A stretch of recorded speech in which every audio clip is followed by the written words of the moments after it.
dictatorship and all of the associated issues. But before we kickstart, I'm going to hand it off to Ms. Samia Bray with the Black Environmental Leaders to give us some quick remarks.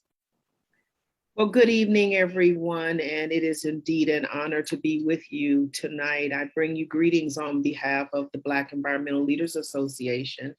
And before I start, I would just like to ask if we could take a moment of silence in remembrance of our dear co-facilitator,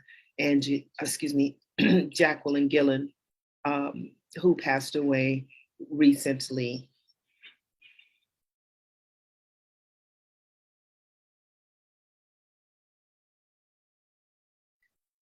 Thank you. So on behalf of the Black Environmental Leaders Association, I welcome you this evening. Tonight's session is a part of the vision that Jackie helped to create, a vision of intergenerational environmental advocacy. And so tonight, I am pleased and honored to be a part of this conversation, and you are in for a treat.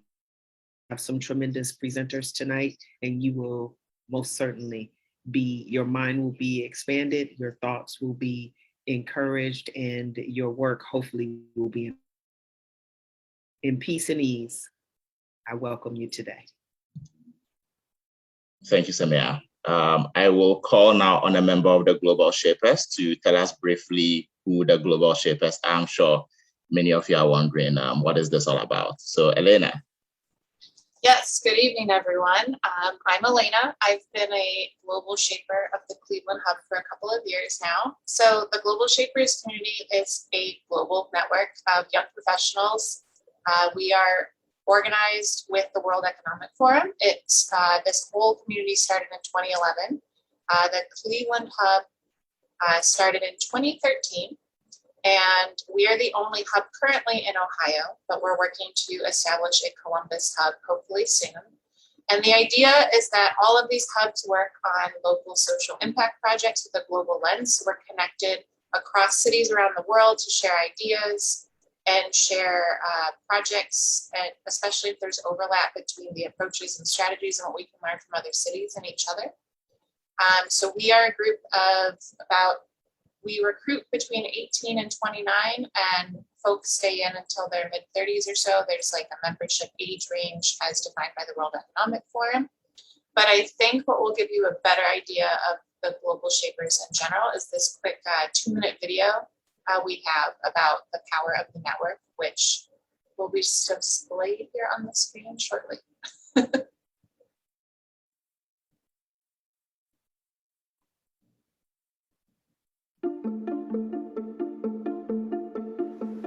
Global Shapers is a community of young leaders who drive dialogue, action, and change in different communities around the world. An informed and empowered young generation that can hold governments and business accountable and shape their communities.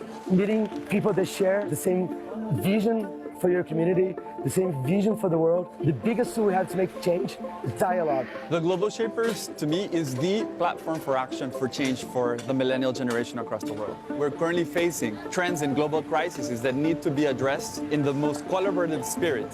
In Ahmedabad Hub, we are working on shaping education. So Global Shaper community totally gives that platform, that strength, that motivation, and that vision.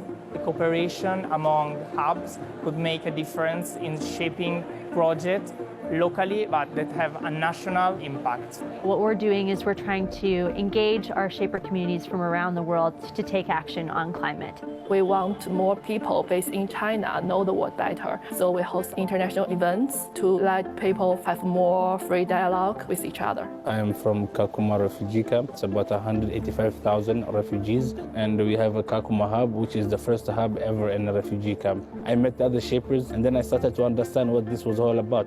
You ask someone like, what are you working on? You discover that, wow, he's in Ecuador and working on something that's very similar to what you're working on in Cairo. And why not to collaborate and discover more potential? So it's really great to hear the projects they're doing and thinking about how can we grow and replicate this in our own communities, in our own context. It is through this inspiration that we get from one another that we're actually to drive an agenda forward in which change becomes possible.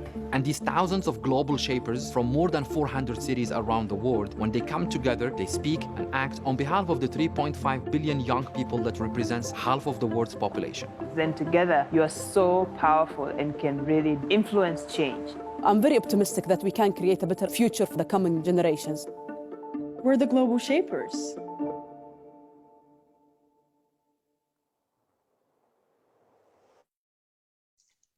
Yeah, so to conclude on that, if you know of any young people, we're always recruiting for more members to join our Cleveland Hub.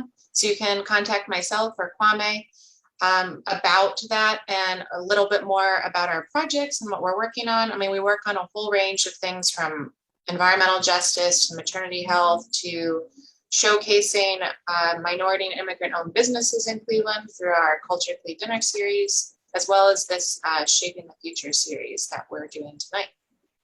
So with that, I'll pass it on to Kwame. Thank you. Thank you. I think you left one thing out. We have a Youth Climate Action Fund where we are funding groups of young high school students to do local community climate-related projects. So all that information is on our website. You can find us at globalshaperscli.com. So, well, thank you. And again, good evening. I want to, on behalf of the entire membership of the Global Shapers and Black Environmental Leaders, welcome all of you to today's conversation. My name is Kwame Botchway. I am the curator of the Global Shapers Cleveland Hub, and I will also be a moderator for this conversation this evening.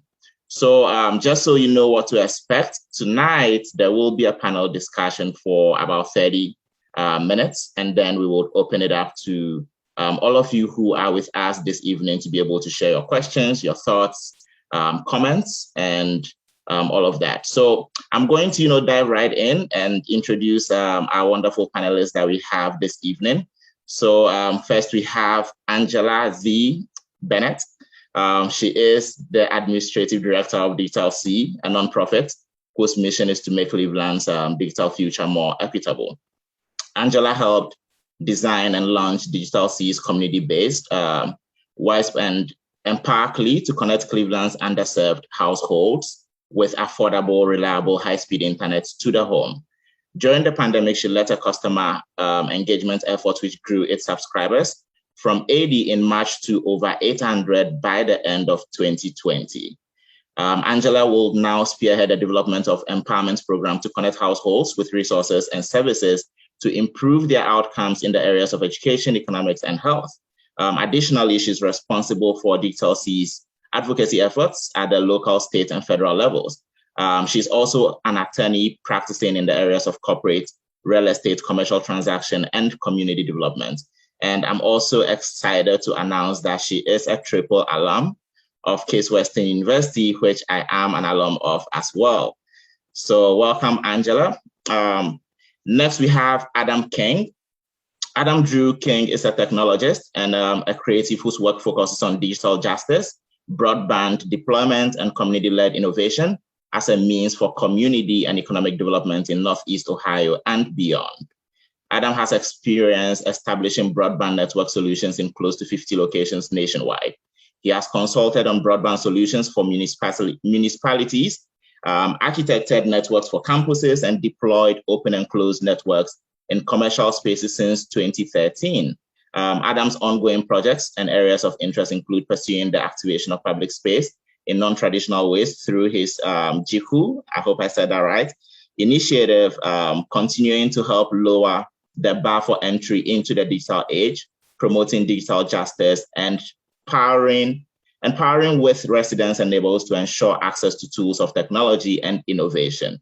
He currently consults on multiple initiatives, including an international initiative to leverage virtual power plants as a means to support a green economy and a national movement to community-owned broadband networks and infrastructure. And last but not the least is Joshua Edmonds. Joshua is the City of Detroit's inaugural Director of Digital Inclusion and is America's first Municipal Director of Digital Inclusion. I'll just do a quick plug-in. Joshua was a member of the Global Shapers in Cleveland before Detroit stole him from us. They are lucky we didn't, come fight and take you back. He's responsible for the creation of Connect 313, Detroit's sustainable digital inclusion strategy, designed to bridge the digital divide.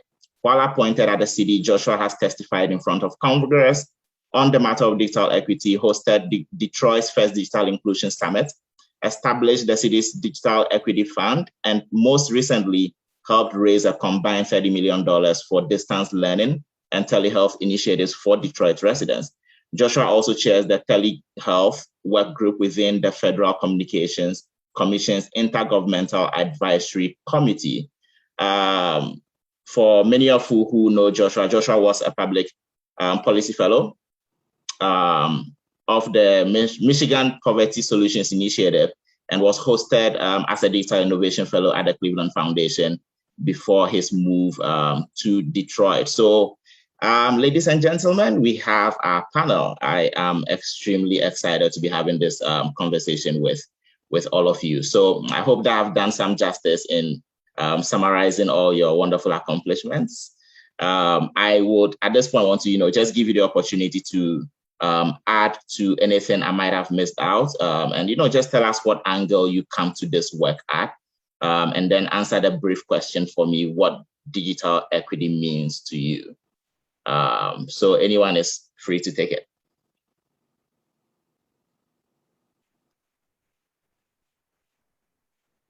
Joshua? That's fine. So I'm gonna give the most subpar answer on what digital equity means to me. I don't think you did you didn't leave anything out of my bio, other than the fact that I'm really happy to be here.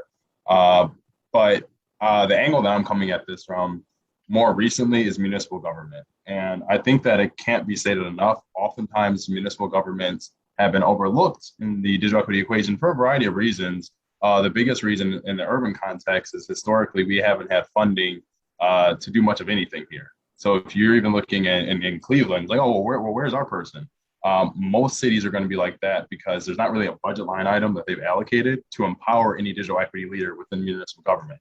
And so my framing, where I'm going to be coming from, is going to be really from that municipal side on exactly what I kind of think needs to happen. And, with our approach, I have to kind of be neutral in a lot of things. So it's not like I can be like, oh yeah, this style works and this style doesn't. It's like, okay, yes, and in perpetuity, especially because, just the nature of the work. But digital equity means to me, I think it is a leveling of the playing field that, in my opinion, prepares us for a digital future. And so digital equity, in my opinion, stops right before digital empowerment starts. And so digital equity is the thing and the methodology that we put in place to ensure our digital future is secure. Thank you. Angela, do you want to take it next? Yeah, I can take it next. So I always think of that triple degrees, the attorney side. So, we think of equity and justice for all. So I look at it as access for all. And, taking us the framework from which I've always worked from, even at the beginning, is what is the impact, right? And it's the impact and empowerment piece, because it's not enough just for us to connect people to the internet, because it really doesn't mean anything if we're not changing lives. And so, when we get one step further, that's just the first step, as Josh was, to even level the playing field, right? It's getting people access to that reliable, high-speed internet to their home. And then not to stop there, but making sure people are receiving the internet-enabled devices that can operate with the new technology. And then how do we empower your lives? How do we have impacts in health, education, and economics? Because if we haven't moved the needle to improving the outcomes in your lives, then what have we done by just connecting people to the internet? Thank you. We'll definitely come back to that. Adam, before you answer this question for me, in your bio, you talked about digital justice. So as you tell us what digital equity means to you, I would also want you to of that. Yeah, so bio was good. Similar to Joshua, I'm coming at this from an ownership perspective and who controls the systems that we get internet from. And unlike Joshua, I don't have to be neutral in anything. I can be as intentional as I want to be. And so I'm coming at it from a community-owned perspective. So residents owning the internet that they use, the infrastructure that they get the internet delivered from. I'm sure we've all seen those cartoons of the kids at the baseball game of 3 different heights and what it means for equality, equity, and justice in that perspective. Equality is everyone has the same thing, and you still have that differentiation in terms of what you can see based on who you are. Equity is everyone has what they need to get to a certain point where they can all see the game. But justice is taking away the barriers that require subsidies or any kind of thing needed to help you. So if you take away the barriers, if we take away the systems that allow folks to do what they need to do to get access to not just the 21st century, but innovation along with that, and some kind of civic engagement along with that as well. That's why I'm coming at it from an ownership perspective. So having access is not enough. As the other 2 panelists have said, access is not nearly enough. What can we do to remove the systems that will require that assistance into perpetuity? I hope that made sense. I think that makes a lot of sense to me, and I'm just going to segue from that. And you mentioned barriers to people getting access to internet connectivity, and you also talked about systems. And I know that Cleveland is definitely one of the cities, and similar to Detroit as well, that has been affected by what we are calling digital redlining. Beyond that historical, and even in a lot of senses, contemporary issue that we have with, in some cases, service providers not providing equitable access in different neighborhoods and all of that. What other barriers have you seen in your work nationally that you can, highlight and lift up? So I've seen a lot of folks do the best they can with the situation they're in and the resources they have. As Joshua mentioned, not many places have someone on their staff that can address these things in a truly efficient way, not truly efficient way at all. So people are realizing that the pandemic kind of shown how poorly people are connected. So people are doing what they can to address that. Folks are making sure that folks have access, but it's what you do with that access. How long is that access good? What is needed to maintain that access throughout? So folks are coming together, all kinds of institutions are coming together, all kinds of folks are coming together to address those situations for now. What I'm struggling to see is the folks that are looking to solve that problem going forward. So we currently, it's a triage approach basically. So we can give you access now, we can give you access for the foreseeable future, but what happens if the eviction moratorium ends and folks become houseless? What happens if COVID never subsides and we're continually doing this distance learning or distance and then in school and then back to distance? Technology is a hot spot for the most part. Organizations like Digital C are addressing the issue from a little bit more long-term perspective, but there's always going to need some assistance. And that's what I'm struggling to see most throughout the work that I've been doing. There are municipalities, like Josh has been saying, that are trying to ensure that folks have access. That kind of thing is only good as long as the elected officials and the governments are efficient and effective in their instance. And we've seen examples of utilities in Cleveland not running as smoothly as they can and should. And that's one of the concerns going forward when you look at municipal broadband deployment is who's actually running it, who's actually in charge of it, who's maintaining it going forward. So folks are doing very, very well considering what they're in, considering there's not positions to address this completely. But yeah, I think that we're not doing enough or not enough forethought into what might happen down the road. It's important you say that. I'll bring the question back to you. But before that, Angela, I would want you to share Cleveland specific, given that a lot of the work that you do around the digital divide now is based in this city. What I'm interested in knowing is just how bad is the digital divide in Cleveland for the benefit of those who are on this call and haven't plugged in much into this ecosystem.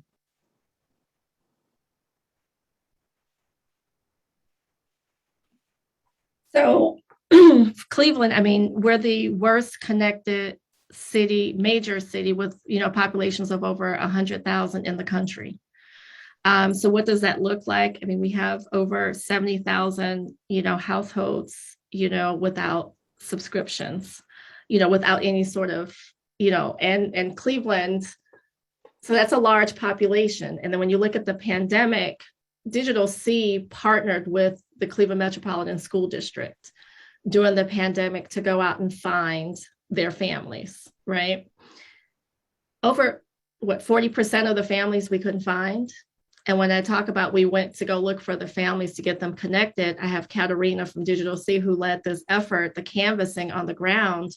We actually went door to door with the CMSD list to knock on doors to find, and found that, in addition to, everyone's talking about the digital divide, we have a large transient population that we couldn't even get to start even addressing the digital divide.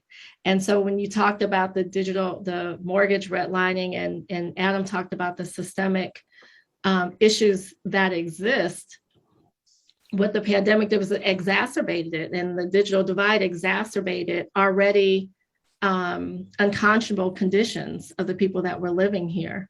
And what we were doing was trying to, prior to the pandemic, was advocate this up. And then the pandemic occurred, and we were able to say, hey, this has been a large issue here in Cleveland, that is not just a rural issue, it's an urban issue. And that's what the pandemic helped amplify, that message, is that this is an urban issue, and Cleveland and urban areas in Ohio actually have more unconnected residents than the rural areas. That's really interesting to hear.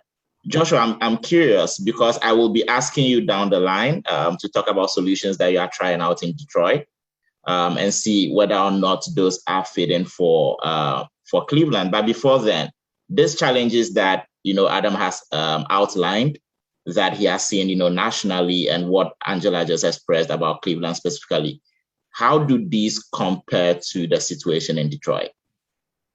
I mean, they're incredibly comparable. Oftentimes when we get into the city discussions, we all like to say our city is so different from everyone else's, and rightfully so. There's a lot of pride that's woven into that statement, and so if there are more Detroiters on this call, they're like, no, there's no city like Detroit. I'm like, okay, I understand. But when it comes to the digital divide, we're talking about the same people here. We are talking about people who, time and time again, it's been, for a variety of very valid reasons, very difficult for us to reach these people. And quite frankly, if we look at the role that the poverty rates, look at Cleveland's poverty rate every single year, look at Detroit's poverty rate every single year, and look at your large urban core and their poverty rates every single year. I don't care what city you're going to look at those.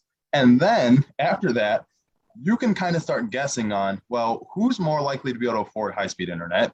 Who's more likely to be able to afford a computer? Who's more likely to be able to afford a vehicle to then take your computer to get tech support? And notice why I said a vehicle, because most likely you're not going to have tech support in your community.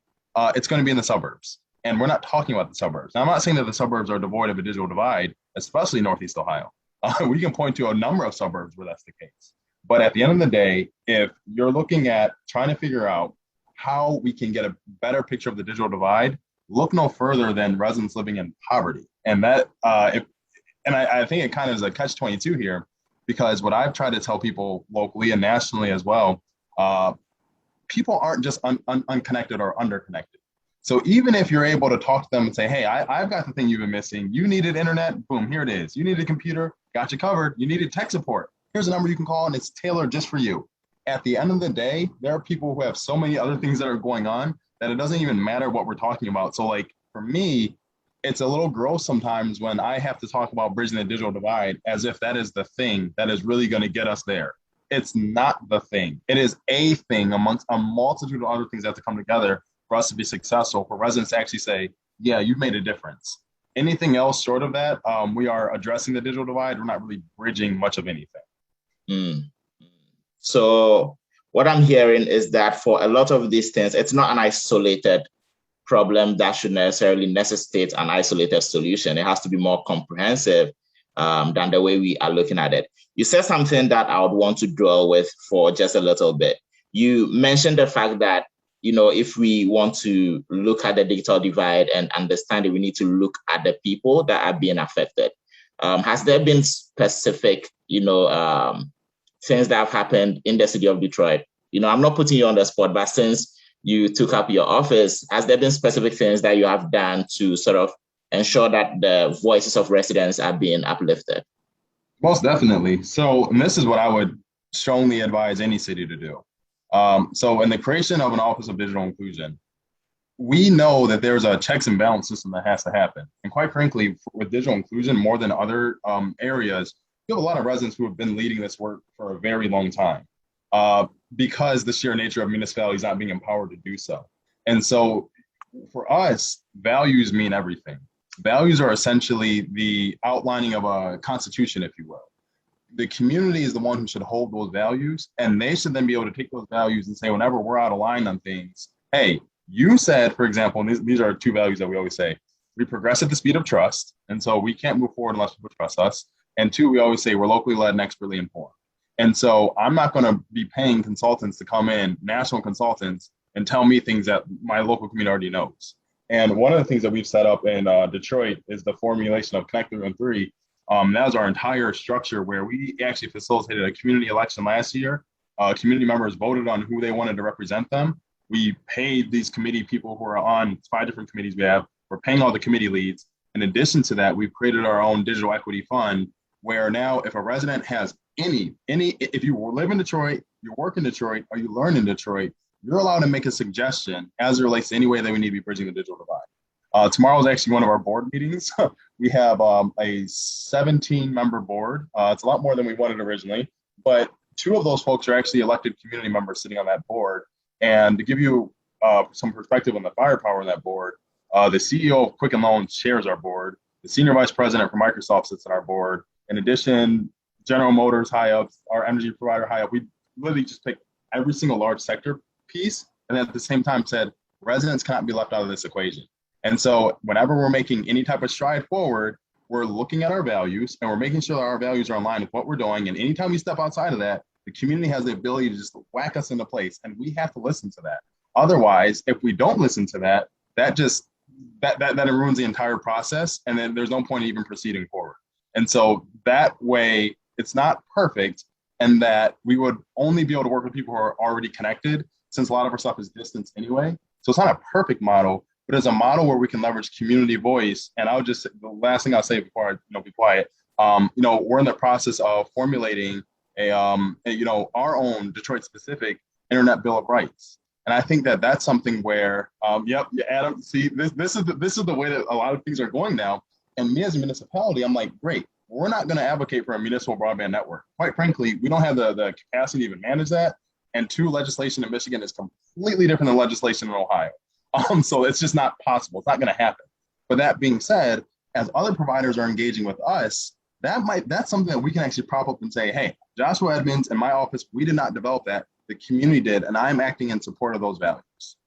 Can I just echo what Joshua said? Yeah. So it's funny because I am the consultant that is hired and brought in by cities, and Joshua said he wouldn't hire. But like you said, it's about community, and anytime I go to work for another community, it's who are your people? Let's talk to the people. Let's hear what their real life stories are, so we can tailor a solution to them. Technology doesn't matter. The people are the ones that matter. Connected Neo that I'm working with now is spearheaded by Neighborhood Connections. We've used thousands of hours of conversations with folks, and actually we just released our digital Bill of Rights a few days ago, public on the website. It's resident informed.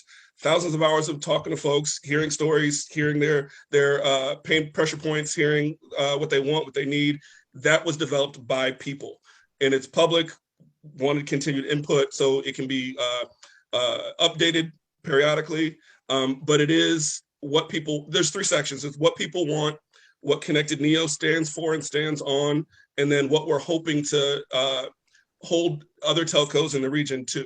So all of it is informed by residents. It's what they want, what Connected Neo stands on based on conversation.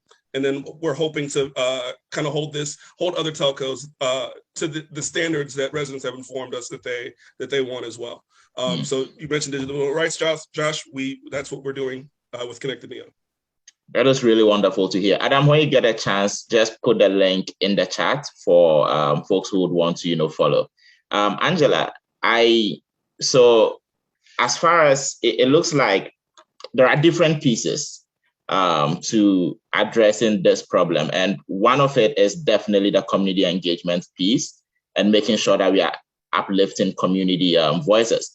I know that since the pandemic, the issue of digital redlining and digital inequities and all of those has been renewed. That conversation has been renewed, and there's been renewed efforts to address some of these things.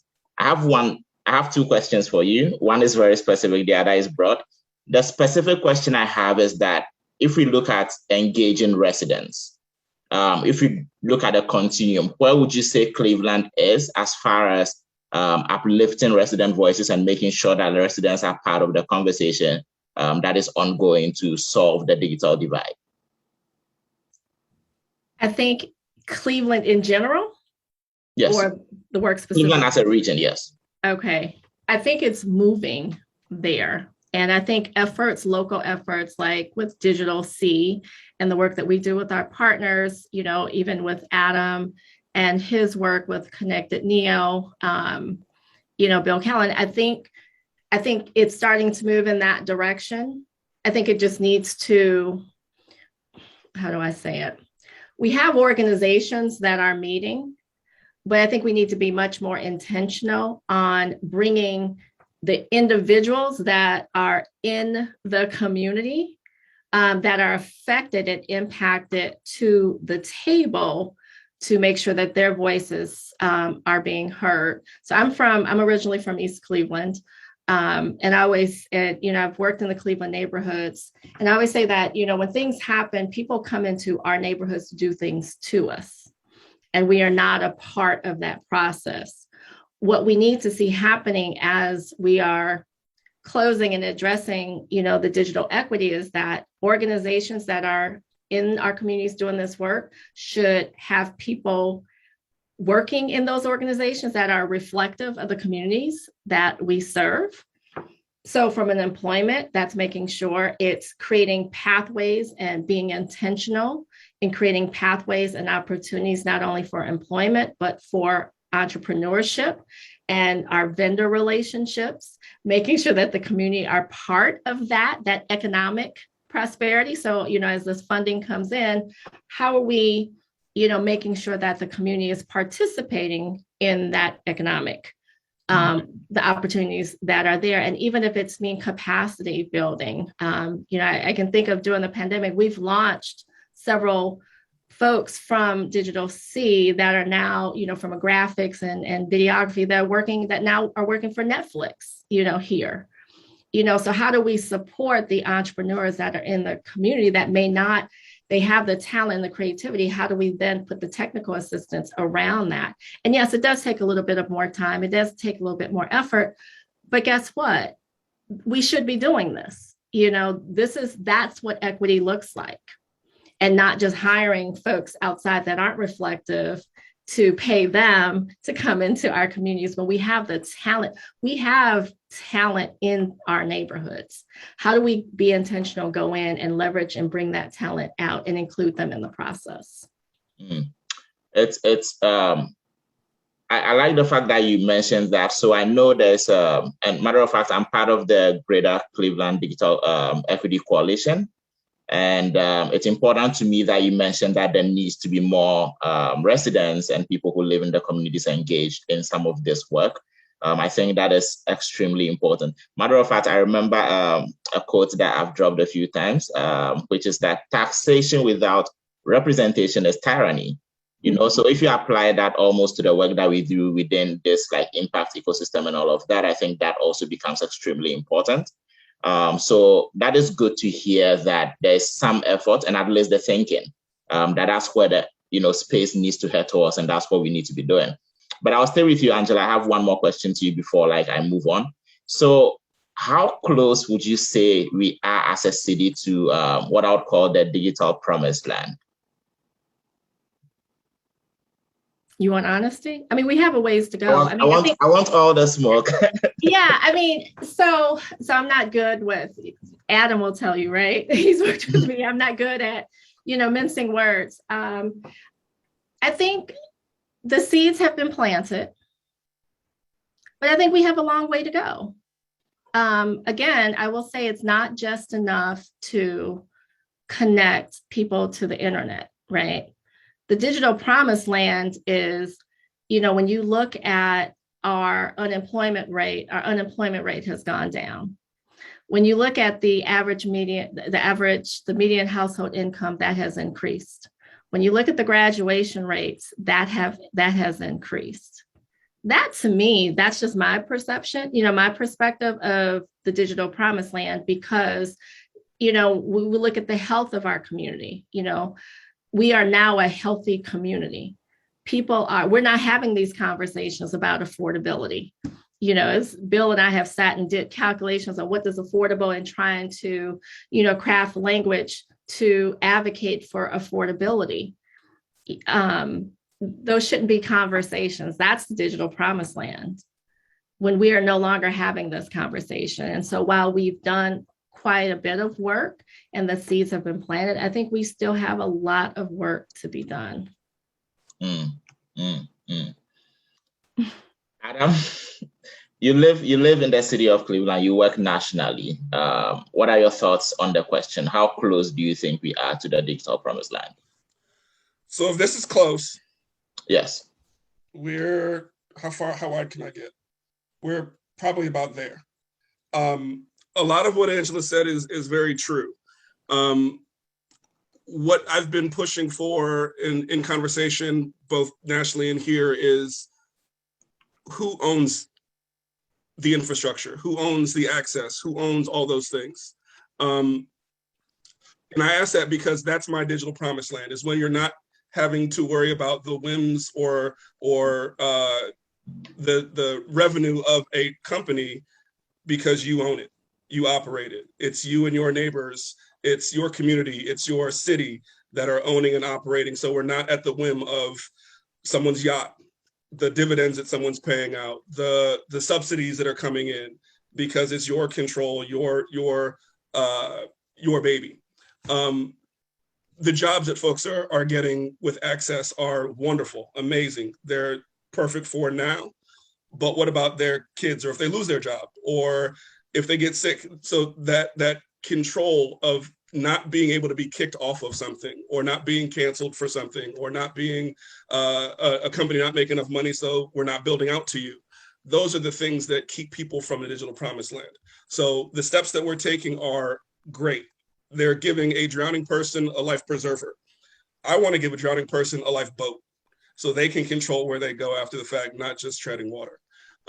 So that's why I say it's as far as it can go, because as long as you're a customer, you're at the whim of somebody else. When you're an owner, you don't have to worry about what someone else wants or needs out of you and your community. So yeah, as far as we can go. Sounds like there's a lot of work that needs to be done. Definitely sounds like it. I want us to shift the conversation a little bit and talk about policy, legislation, the politics of it all. I know that the Ohio legislature was considering some new legislation that came out with the budget that they brought out that is going to restrict the rights of cities and towns to be able to build and operate municipal broadband networks. Adam, you talked about ownership. I'll come back to you, just a quick second. When you think of ownership, what is the place of policy and legislation in being able to advance this, especially in light of the legislation that I just spoke about that is currently sitting in the Ohio legislature and being deliberated upon? You're on mute. We've been on Zoom for years and I still can't get the mute button working. Legislation is the thing that can allow all of this to happen. So whether it be ownership or not, addressing the digital divide is based on legislature. I kind of want to hear what Josh has to say because he has to be neutral, but a company like Digital C, if they want to do what they have to do, they have to advocate for it and be allowed to do it. If I want to go further and talk about community ownership or municipal broadband, we have to be allowed to do it. And all of that is at the mercy of our elected officials. So if the elected officials decide that they want those kinds of things to happen, all those things can happen, and we can get closer to bridging that digital divide. But until they do that, until they allow things like what's happening in Fairlawn and Hudson, relatively locally, to happen in Central and Huff and Glenville, we're going to keep being further and further away, and we're going to be plugging holes on a sinking ship rather than getting further ahead. Angela, I think I'm going to come to you. You are the attorney. I'm just faking it till I make it. So with this legislation, I want you to spend just a few seconds to explain what the legislation is, and then just give an update on where that stands and whether or not there are some local efforts to tackle this. Okay, so I want to make sure I'm clear. So you're talking about the proposed amendment to the Senate budget, Yes. where it had proposed to not only restrict municipal broadbands, but to also prohibit the use of any public funds in order. Okay, so I am happy to say that we were able to defeat that amendment and have it removed from the Senate budget. So it really took collaboration across the state. And I will tell you that, and we have all committed from that to stay together and continue advocating together, because we knew that another strike was forthcoming, because it won't end. The large providers, are not going to stop, and they have a lot of dollars, and they do. There are conversations again about another bill being put forth in the fall to restrict municipal broadband. But this is where empowerment comes into play. And so when we talk about empowerment, and we talked about where we want our people to be, when you have a higher, median income, that means your basic needs are being met, and you're able to address some of these other things that are going on, and empowering people with their voices and their vote, and educating them on the impacts of legislation like this, for them to be able to have the freedom, right, to have choice, and also to hold our elected officials accountable. And so that's part of empowerment. It doesn't, when I say access for all and justice for all, it's how do we empower our communities with their voices as well, and with the power of their vote, so that if people aren't, creating policies that are in favor of our communities, making sure that not only, do we inform them and let them know, but make it known in such a way that they won't get reelected, because that's how you handle it. They're not threatened if you're just, locally talking about it, but when you mobilize and you organize and you come together, and that's where Cleveland, we need to all come together, because I can tell you with that amendment, when all of Ohio came together, because that amendment went to cut across everyone, and our voices were elevated so strong that we were able to defeat that amendment. So we have to stay together. Josh, your role at the city of Detroit, I am hearing, Angela, from what she just explained, the power of collaboration, the power of bringing different actors together to work in that common interest. I believe that is a large part of the role that you play at the city of Detroit. In the time that you've been there, do you think the needle is moving, given that you have to navigate all the politics and the policy of it, and you try to be neutral and manage all of the different interests and all of those? Yeah, no, we definitely moved the needle significantly, and I can actually say that from a data perspective. I mean, it's cheating if I say last year we gave out 45,000 computers with internet access. I mean, that's a needle, but what I'm what I did when I first got to Detroit. It was the most terrifying moment. My first day, they threw me in front of media, and I had to talk to the media about how I was going to bridge the digital divide in Detroit. Mind you, I had no budget, and I didn't have any staff. I was a team of one. And so, like, you can only imagine, one, like, what that feels like sitting in front of cameras. Like, it was awful. But that being said, I didn't completely fall on my face. And that lack of team internally, that meant that the Detroit external ecosystem was my team.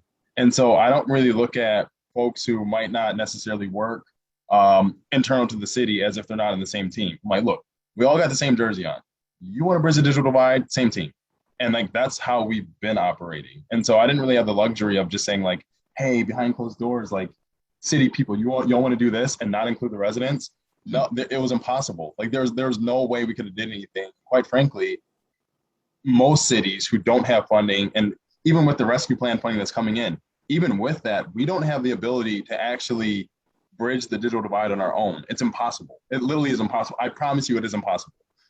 There's not enough funding, and there's not enough reach that the city has, and there's not enough trust from residents for the city.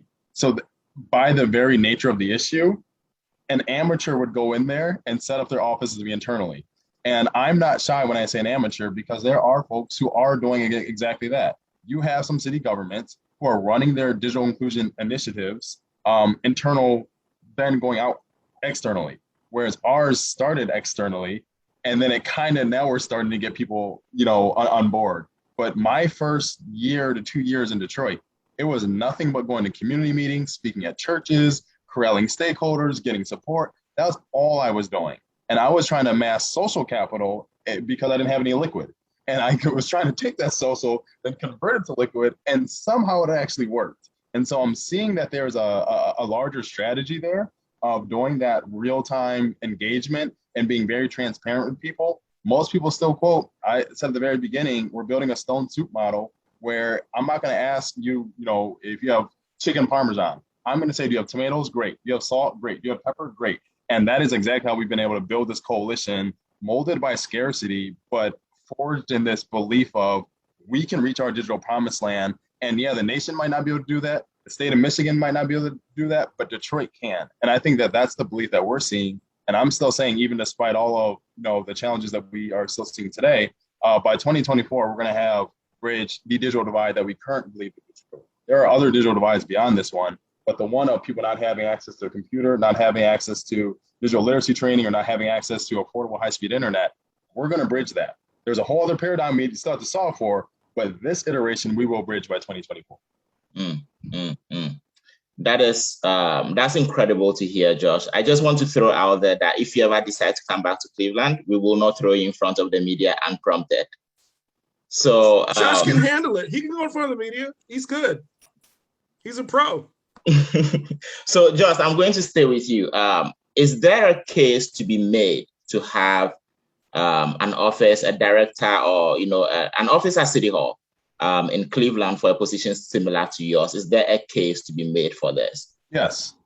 Yeah. Overwhelmingly, yes. And even with even take Adam.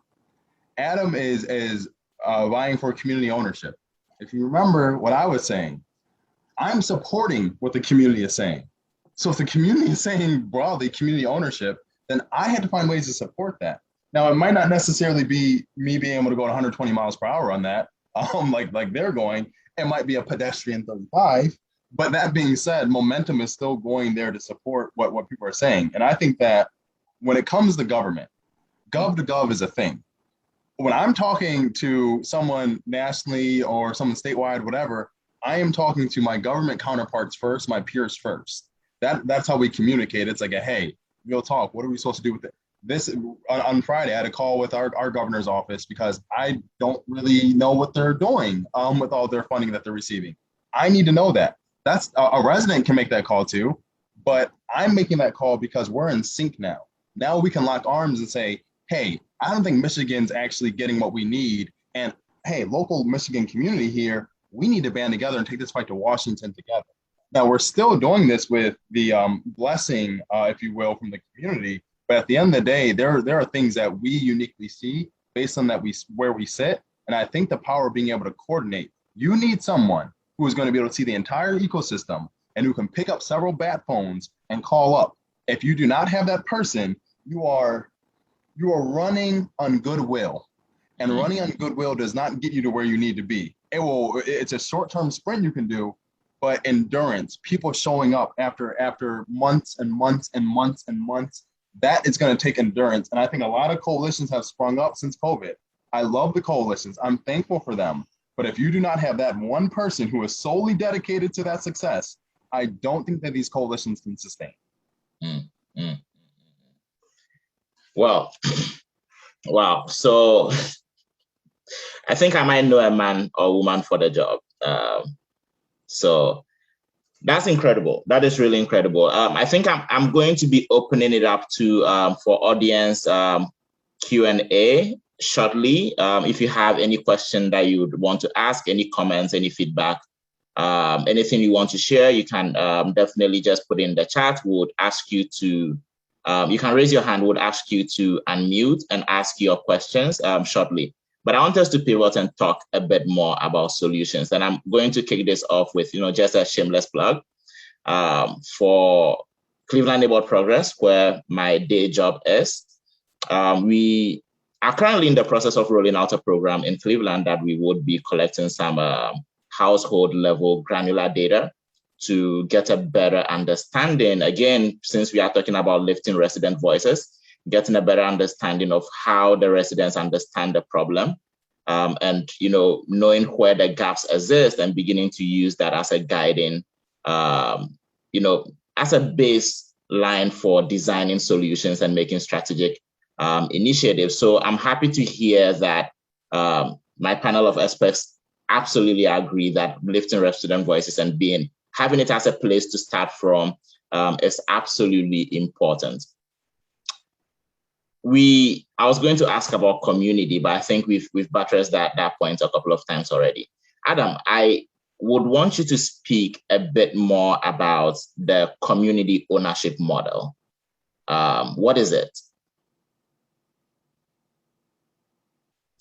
Still on mute. Josh, I'm gonna call you on that bat phone. Help me with this mute thing. It's a matter of just putting the ownership of a business, the livelihood of a business in the hands of your customers. I'm sure everyone on the panel and everyone in the chat knows a story or has a story themselves of a company treating you poorly, especially when it comes to technology. So instead of having to deal with that because they're your only choice or one of only a few choices that you can go to for this, if you are in charge of it, if you have a vote in the company that gives you your internet, you can then ensure that things like that don't happen to you and your fellow co-owners. It's the cooperative model that's done. It's growing in popularity in Ohio. It's been pretty popular throughout the world for a while. There's actually folks at MIT that I've been working with that are trying to get a community-owned infrastructure and community-owned broadband project off the ground. There's a couple projects in Boston, Philadelphia, New York, and Chicago. So they've been tapping me to see if we can get one going in Cleveland. But it's literally just allowing residents to have a voice in what the company that serves them does and how they do it. It allows money to stay in the communities that it's working in. So if you're paying your bill from Central, for example, you're paying it to you and your neighbors, taking care of all the overhead, and then whatever comes back is back in your pockets. If there's revenue streams that can come from this, advertising dollars, leasing out to other telcos, things like that, that's money that you can keep in your neighborhood, in your community. It's taking down those barriers. So it's not just, I need to get access so I can do my homework. It's, I need access so I can do homework, but I also have a say in how it's done. I'm also in the pipeline to be an engineer on this network. I'm also in the pipeline to be an employee, an installer. I'm in the pipeline to do the innovation that Angela talked about of, I want to make videos now. I want to be a app builder, anything like that, because you're now in an ecosystem that encourages that innovation, encourages that access to technology. You have a true voice in it, not just getting a bill every month and paying that bill. Angela, I'm going to come to you for a second. I know that Digital C just got some new funding to do some continue the exciting work that you are doing. Are there some current solutions that Digital C is rolling out in Cleveland that you would want to uplift? Well, yes, we did. We're very fortunate to receive some funding to help expand our efforts. So we are currently in 6 neighborhoods, out of the 34 in Cleveland. And so with that, it will enable us to develop our strategy to build out to the remaining 34 neighborhoods for Cleveland, as well as include East Cleveland to help, augment the current technology that's there or in East Cleveland as well, and some of our other unconnected suburbs. What it also enables us to do is to really build out our empowerment plan and the model to help, once the families are connected, be able to then move them across the spectrum and then help connect them to not only internet connected devices, because that was one of the challenges in the pandemic that we discovered was, while everyone was gracious with the donation of the refurbished laptops, some of those laptops were not compatible with the new technologies, that's out. And so, connect them to the internet, to the devices, and then now with empowerment to the resources and skills to help them improve their lives. So our goal is to first go in and help stabilize, strive, and then move our families to thrive. So that is the piece that we are super, that's the impact that we've been talking about all along, is how to now be able to have meaningful, transformative impact into our communities. So our historically economically disadvantaged communities will become thriving communities. That is such important work. We have some questions in the chat. Josh, don't think you've escaped. I'll be coming to you to talk about any new thing that's happening in Detroit that we should all be excited about and hopefully apply to adopt to Cleveland. But there's a question here from Mai. Mai's question is, are there any efforts to lobbying the senators and constituents in those districts for policy?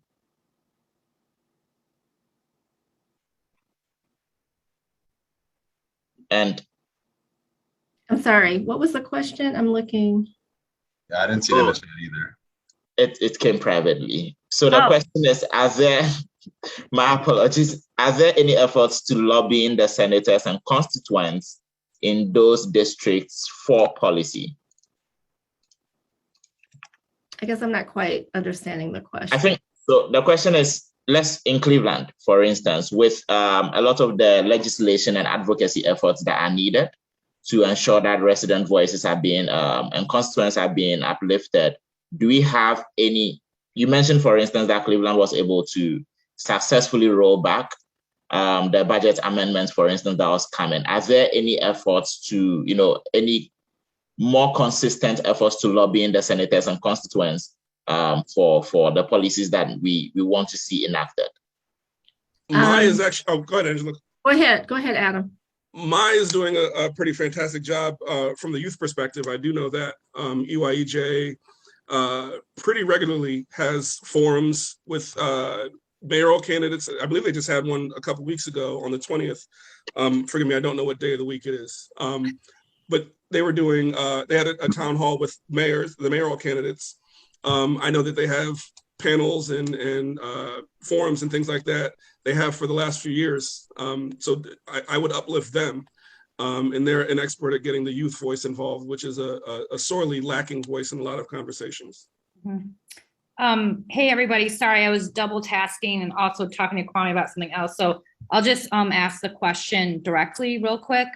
So Angela, you talked about policy. So I was just asking the question about next steps. Is anybody focused on actually getting, lobbying the senators and constituents for the next steps of policy change?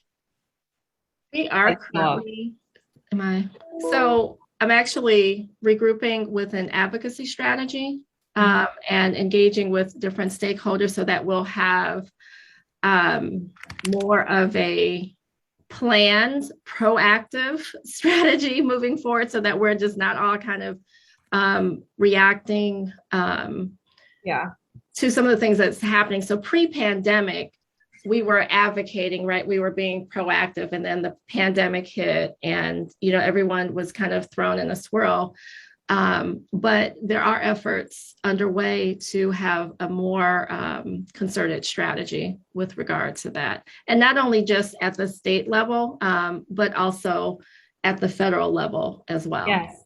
So we're working on a digital literacy policy, both local, state, and federal. So we should talk sometime. Another question that I have was, I heard you guys talk about the data, and I know how hard the data is. Are you guys sharing it by any chance on a transparent level? Because I don't know if you guys know, but I was on the panel with Greater Cleveland Partnership and with Digital C, and there's a lot of talk about, like you said, Angela, unifying so that we can combat this together. But I think it would be helpful because data is so hard to get. And so is there any opportunity to partner together to share some of that data from CMSD? When you talk about data, could you be specific? Because we've, in this space, we talk about data from who's connected to speeds, to census blocks. So there's a lot of talk on data. Yeah, I think you had mentioned, and I'm sorry because I had 2 team members just pinging me, but you had mentioned, you were talking about the transient issues, about how hard the data is, and sometimes that it's inaccurate because you guys did a lot of work canvassing on the streets, and I know how hard that is, and then realizing that someone moved and all that. But is there a way to share some of that information so that we can become more knowledgeable as a collective? So let me just qualify it with, depending on the data, because we do have data sharing agreements with different partners. And so there are privacy issues that we have to be sensitive and making sure that we're respecting, privacy issues. I think where there are opportunities for partnerships, as we have discussed, with your work with some of the students, where there's opportunities for partnerships to reach our different families that we're serving, Digital C is always open. And, we partner with, literally everyone that's willing to partner in the community to be able to get access and be able to get the information, not only our information to residents, but other partners' information. So when we go and do our community engagement, we're not just, saying, hey, here's Digital C, but it's, hey, here's Digital C. We have CAT organizes power up events. We have food distribution. We bring other partners along and making sure that their information and their resources are also getting connected to the community, as well. But when it comes to individual, information, those are, data sharing agreements and privacy issues that we do have to be respectful of. We've been working with Open Cleveland, and any of that data that we have is completely transparent, and anybody can get access to that. Thank you, Adam. Joshua, you looked like you wanted to say something. No? Okay. Joshua has to be neutral. No, okay. The only thing I'm raising here on the data piece. So there's a lot of issues with data in general when it comes to digital inclusion. Incredibly flawed.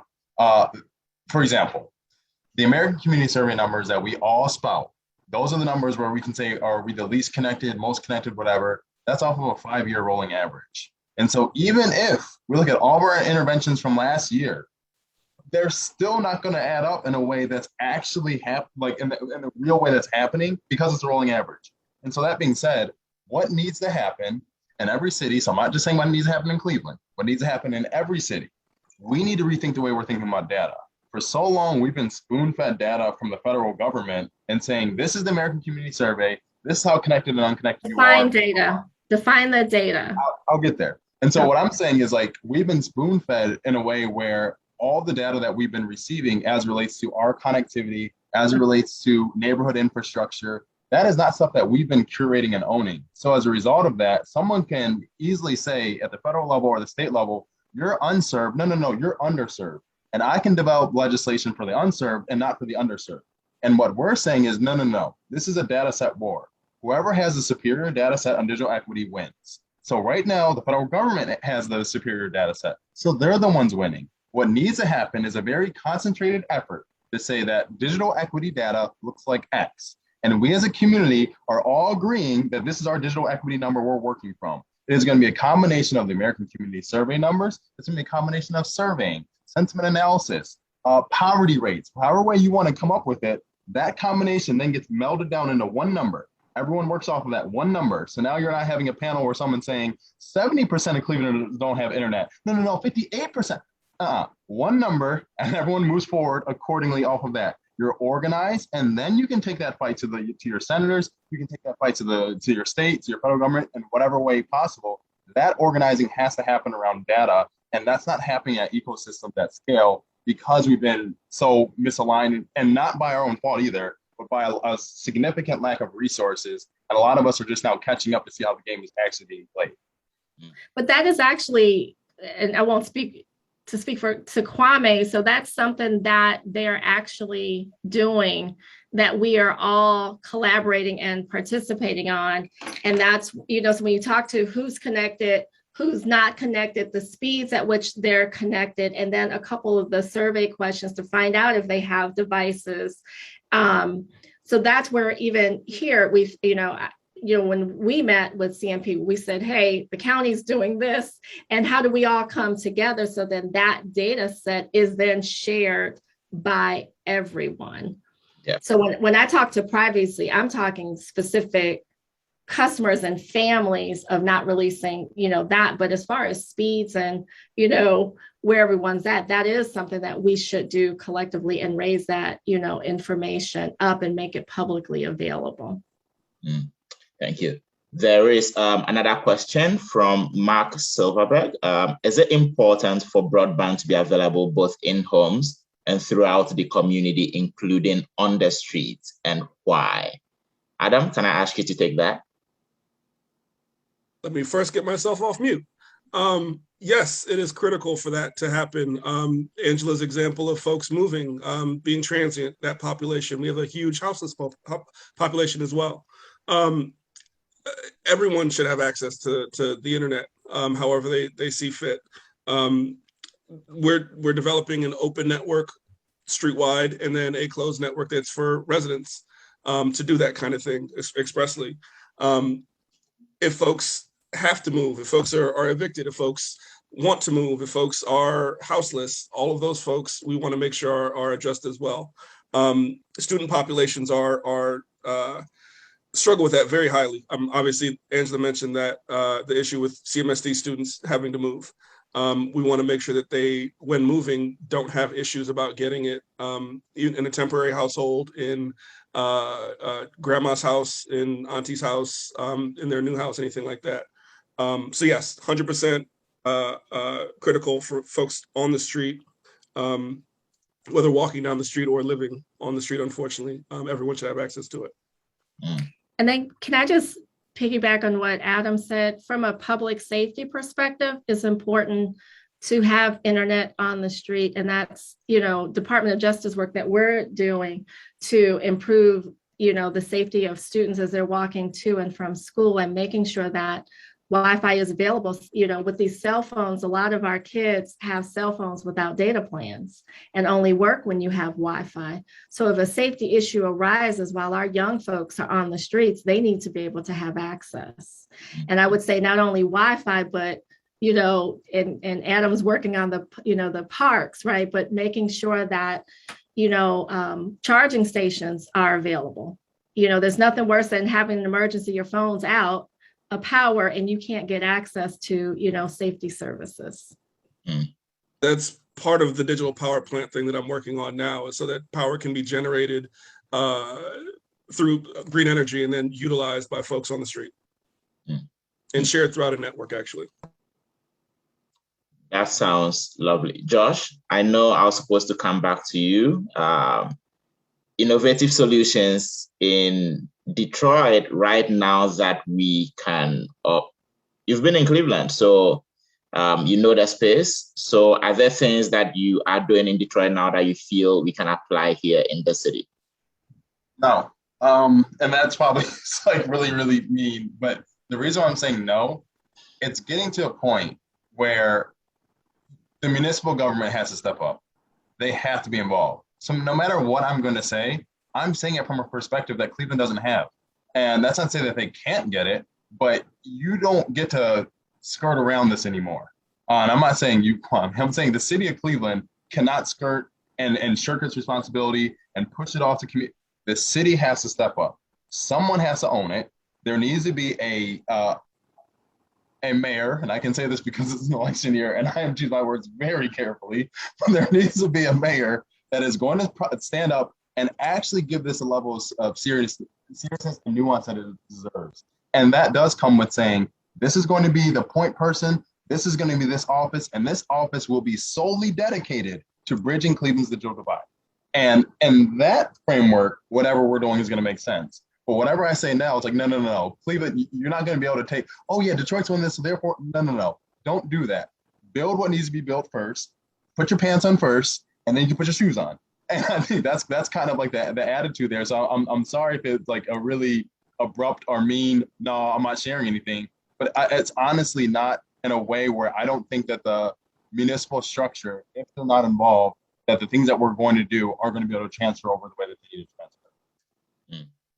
To add to that point, Josh, another aspect that we've talked about is the people are different. They might be in similar situations, but the people of Detroit and the people of Cleveland are not the same people. And a solution that's community focused and community driven requires the people of Cleveland to be a part of that. And they might have different answers, different feelings, different needs than the people of Detroit. So in agreement to everything that Josh was just saying about the city stepping up, the people are different. And so any solution that Detroit would be able to share with us would have to be a little bit different anyway. That is lovely. That is awesome to hear. Are there any other questions coming from the audience? If you have a question, raise your hand, mention my name in the chat, and I'll call on you to ask your question. If not, I'm going to move us towards the end of this discussion. But before we do that, when I was growing up in Ghana, I used to listen to the BBC a lot. And sometimes when they have their forums at the end, they say they give you have the 60 seconds idea to change the world. So I'm going to give each of you 60 seconds. Don't worry about the barriers, don't worry about the problems, don't worry about the money, resources, or political will, or any of that. If there was an idea that you feel can move us towards a digitally equitable future in the city of Cleveland, what is your idea to get us there in 60 seconds?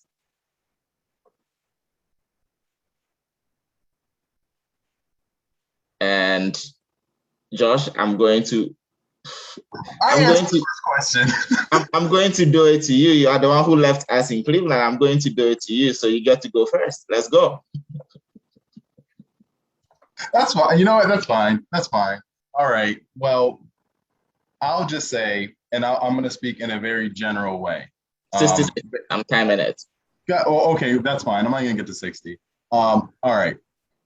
I think to move forward, any city right now, it is going to be built off of organizing and coordination.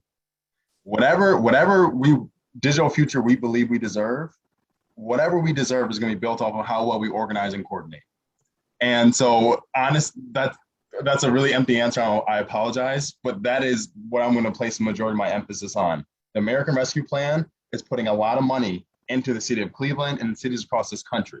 If we are not coordinated and we are not organized and we don't have a shared vision on how we get there, then we're going to be misaligned and money is going to move horizontally in ways that are not going to be beneficial for us, and we will never get funding like this ever again. Awesome. 60 seconds up. Who wants to go next? Angela? I'm going to piggyback on Josh because that's what I was going to say. I mean, and I think I said it before, we have to unite and we have to come together. We have to recognize and leverage the existing resources and the partnerships and the people that we have in our community so that we're not duplicating efforts. You know, while there's a lot of money, there's still that scarcity because even with the ARPA funding, there's a lot of needs. But how do we come together with that one shared vision, leverage the existing, not duplicate or replicate something that's in existence, and really work together to move our city forward? Lovely. Adam? So I might piss some people off with mine. Mine is to flip everything on its head and not listen to the organizations and entities and traditional structures that are in place, and lean on autonomy and access, I guess. Let residents make decision. Participatory budgeting is something that's being pushed out this election cycle as well, and it's a truly democratic process. So to embrace democracy fully and allow folks a true voice, not a seat at the table, but allow their table to be the one that other folks come to. Listen to residents, build on their ideas. Not say we're here for you, but say, what can I do for you? How can I help you deliver the solution that you have in mind?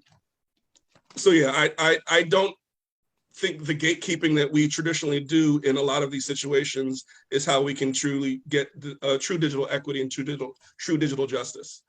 So put all the money, all the voice, all the emphasis on what people are saying, because they're the experts in their situations. So people are the experts of their own communities. I want to thank you all so much.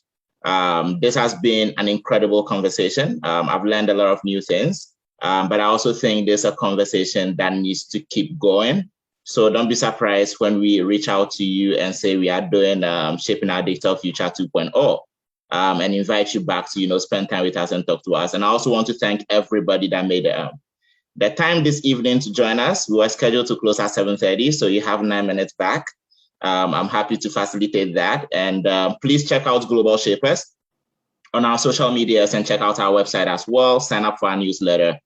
We have other work that we are doing, and also we are constantly recruiting. So if you have any young people in your household that you would want connected, shoot me an email or just have them fill out a form on our website, and we are more than happy to connect. So thank you all so much for spending the evening with us, and we look forward to seeing you at our next conversation series. So follow us and keep in touch. Thank you and have a lovely night. Thanks for the opportunity. And Maya has great